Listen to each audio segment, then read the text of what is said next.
नमस्ते दोस्तों, स्वागत है आपका आपके अपने YouTube चैनल ट्रेंडिंग स्टॉक्स में। कल मंडे 15 जुलाई कल के दिन के लिए हमने कुछ स्विंग ट्रेड्स को आइडेंटिफाई किया है, स्टॉक सिलेक्शन किया है।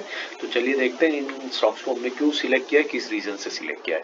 वीडियो शुरू करने से पहले वीडियो को लाइक जरूर कर दीजिएगा, कमेंट करते रहिए, हमारे चैनल के साथ जुड़े रहिए ताकि हमें और मोटिवेशन मिले आपके लिए अच्छा कंटेंट बनाने का। तो पहला स्टॉक जो हमने सिलेक्ट किया है वो है APL अपोलो। APL अपोलो आप देख सकते हैं कितना बढ़िया ट्रेंडिंग स्टॉक रहा है। इसका जो ब्लैक लाइन है 50 वीक मूविंग एवरेज कॉन्स्टेंटली उस लाइन के ऊपर ये सपोर्ट लेकर के ऊपर भागता है। Once in a while yellow line के ऊपर आकर के रिट्रेस करता है और वहां से कंटिन्यू अपनी जर्नी को करता है। तो आप देख सकते हैं कि रिसेंटली ये स्टॉक जिस तरीके से 50 वीक मूविंग एवरेज पर कंसोलिडेट कर रहा है उसी तरीके से ये पहले एक बार कर चुका है, पहले यहाँ पर एक बार कर चुका है। तो ये जब भी स्टॉक ने अपने 50 वीक मूविंग एवरेज पर आकर के कंसोलिडेट किया है उसके बाद ये स्टॉक तेजी से अपने 20 वीक मूविंग एवरेज पर ही भागा है। तो यही पैटर्न यहाँ पर भी दिख रही है और इसी पैटर्न को हम यहाँ पर कैप्चर करने की कोशिश करेंगे। देखिए कितने लंबे टाइम से ये अपनी ब्लैक मूविंग लाइन के ऊपर 50 वीक मूविंग एवरेज के ऊपर से सपोर्ट लेकर के बाउंस कर रहा है। तो हम इसको बस 50 वीक मूविंग एवरेज के आसपास में पकड़ने की कोशिश करेंगे, एंट्री लेने की कोशिश करेंगे और उसके बाद ये स्टॉक में से 5% टारगेट निकालने की कोशिश करेंगे। तो इसके लेवल्स जो है वो लेवल्स नोट कर लीजिए।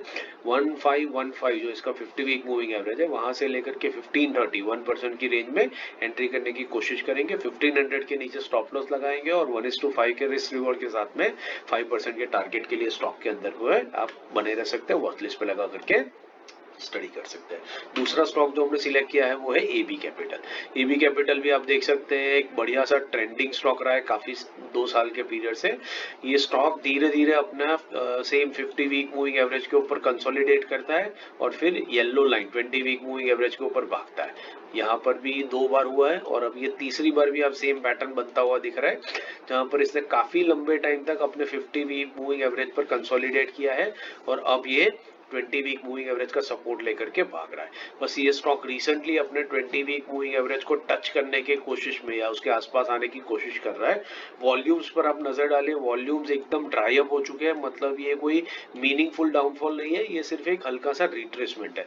तो बस जैसे ही ये स्टॉक अपने 20 वीक मूविंग एवरेज के आसपास में आएगा जो 2017 के आसपास जो 217 के आसपास बनता है हम इसके अंदर में एंट्री करने की कोशिश करेंगे। तो इसके लेवल्स नोट कर लीजिए। 217 20 वीक मूविंग एवरेज है।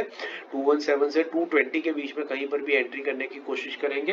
214 के नीचे स्टॉप लॉस लगाएंगे और 1% के टारगेट के लिए स्टॉक के अंदर में आप वॉच लिस्ट पे लगा करके इसको स्टडी कर सकते हैं।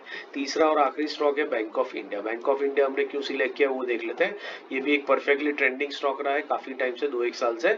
अभी रिसेंटली स्टॉक ने क्या किया है, अपना 20 वीक मूविंग एवरेज के ऊपर जो भाग रहा था उसको ब्रेक करके ये अपने 50 वीक मूविंग एवरेज के पास में आ रहा है। पिछले 2-2.5 महीने से ये स्टॉक सिर्फ अपने 50 वीक मूविंग एवरेज के ऊपर होवर कर रहा है। पिछले 3 हफ्ते से तो बिल्कुल उसी लेवल पर है। इंट्रा वीक कैंडल जो है वो बहुत छोटी हो रही है, बॉडी है नहीं, रिजेक्शन ही आ रहा है ऊपर से नीचे से हर तरफ से, मतलब इनडिसाइसिवनेस है। और वॉल्यूम्स देखिए बिल्कुल ही ड्राई अप हो चुके हैं। इसका मतलब है ये सिर्फ एक कंसोलिडेशन है, एक रिट्रेसमेंट है जो 50 वीक मूविंग एवरेज के पास में हो रहा है। जैसे ही ये कंप्लीट हो जाएगा ये स्टॉक तेजी से ऊपर रॉकेट बन के भागेगा। इसको लंबी अवधि के लिए भी रखा जा सकता है बट शॉर्ट टर्म में 5% का टारगेट ये स्टॉक हमें बहुत इजीली दे करके डेफिनेटली निकल सकता है। तो इसी रीजन से हमने स्टॉक को सिलेक्ट किया है। इसको वॉच लिस्ट पे लगाइए और स्टडी करते रहिए। आशा करता हूँ आपको वीडियो पसंद आ रहा है तो लाइक करिएगा। Thank you and have a great trading week ahead.